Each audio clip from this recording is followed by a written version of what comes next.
The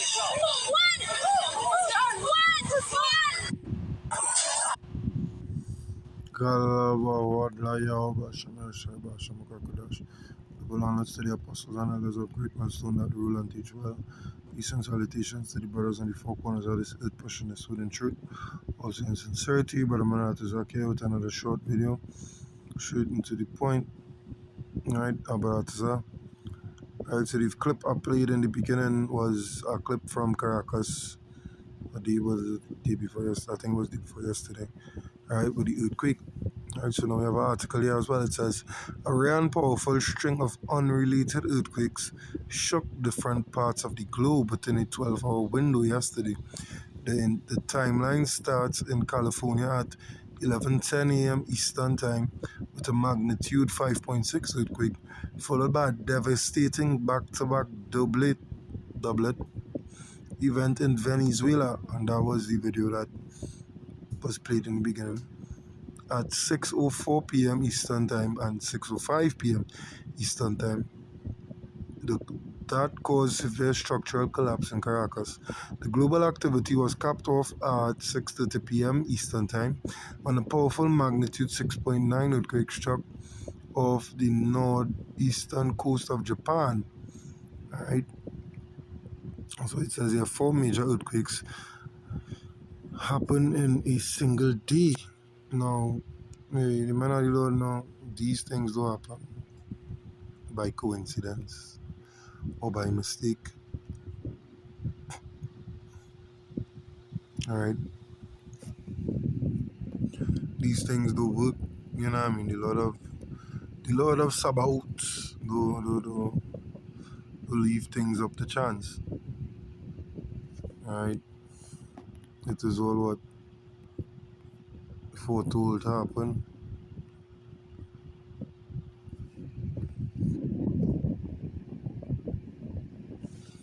Today's 21:10.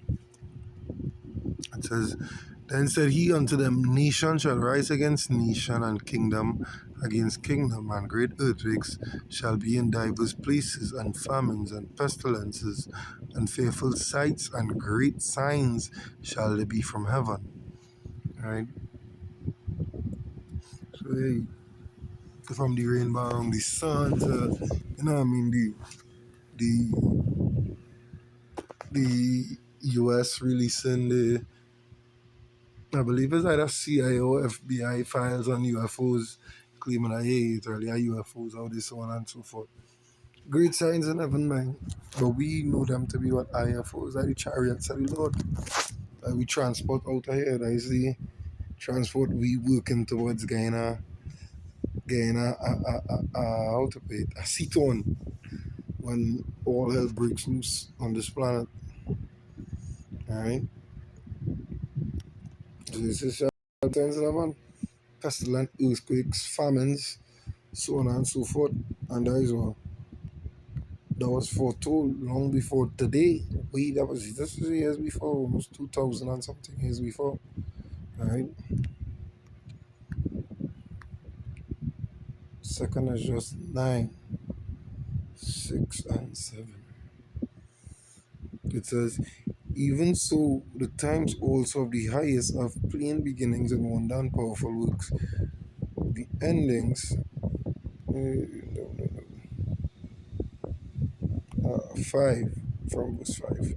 It says, for like as all that is made in the world has a beginning and an end, and the end is manifest, even so, right? It says the end is manifest, you know, the end is being revealed. So these things, events like yesterday or the day before yesterday, when it had the 4 earthquakes and the events like those things, events like the pushing of the digital system, events like, you know what I mean, the US being put in place by other smaller nations. When I mean put in place, as they would say over in the US, they checking them, the chin checking them, as they would say, you know, they're not taking the BS no more. All like signs of the times, right? All like signs of the times, right? This is what the end is made manifest, meaning what? It being revealed that people standing up to the US, people no longer afraid afraid to stand without them. So now they're opposing them and saying, all they're doing wrong, all they're doing is BS. They're calling them out on the bullshit as well. All these things are what signs of the times, meaning what the end is being revealed. It says, verse 6, even so the times also of the eyes have plain beginnings in wonder and powerful works and endings in effects and signs. And again, signs of the time, you know. First Thessalonians 5 and 1, signs of the time. Signs of the time. Alright.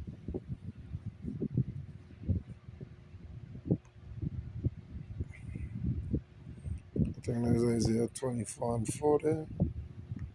And go to it, see what object. Isaiah 24 and 4, I believe that is presupposed to the corona to moon it or something like that. Lovely. Isaiah 24 and 4, it says, the earth mourneth and fadeth away, the world languisheth and fadeth away, the haughty people of the earth do languish. Right? Verse 5, the earth also is defiled under the inhabitants thereof, because they have transgressed the laws, changed the ordinance, broken the everlasting covenant. So now we realize how we end up in the end. Right? This verse tells how we end up in the end, because this is what the people did. The earth itself defiled under the inhabitants. They defiled the earth from splicing and mixing genes of plants and so on and so forth. You know what I mean? Creating things that will add into the pollution and the weakening of the earth, from the pesticides and so on and so forth to things like the plastics, all these things. It will harms the earth. It harms the course of nature. From that to change the audience, meaning what? You know what? A man could lie with mankind, a man could lie with an animal, and that is okay to them. To the ones that rule over the earth, that's why it's about the earth is defiled under the inhabitants thereof. You know what I mean? Because why the wicked, as it's in Daniel, I forget the priest, I'm just paraphrasing, the wicked will do wickedly. This is what they do. In Job, it's what the earth is given into the hands of the wicked. Right? And the wicked will do wickedly. So what do you expect? However, these things like these happening is what signs that the end is near. The end is near. To warrior Basham Krokadash, we are the eyes to see that. Right? And we not just shook, or we not just looking on. We herald in the comment of Yahweh Basham when things like this happen, we drop praises. Because we've been training up curses for this kingdom, this place, this rulership. Right? The oppression that goes, the oppression alone is enough for you to just want to, you know what I mean, take matters into your own hands, but we understand that we can't do that because why? We are servants of the Lord. The Lord says revenge is so we waiting on who on him. We can't overstep our bounds. Alright? Because he gave us signs to look for, and this is how you know the true worshippers of the Lord. He gave us signs to look for. He made us watchmen. He ordained us as watchmen from since the womb. Alright? So if we're watching for the signs that he gave us, how we could take matters into our own hands? Things like these is just reassurance or faith boosters of, hey, the Lord coming. Don't forget the Lord coming. Don't forget, hey, this is the end. Do not forget, this is the end. It's crunch time. You know, they just another sign that, hey, this crunch time. That's all it is. Right? Yeah, so I hope it was edifying. Because I proof for thought I'm on the Akim, watching and listening. To the spirit and power of Yahweh. Ba'ashem Yahushai, Ba'ashem Kakodash. Until next time, Shalom.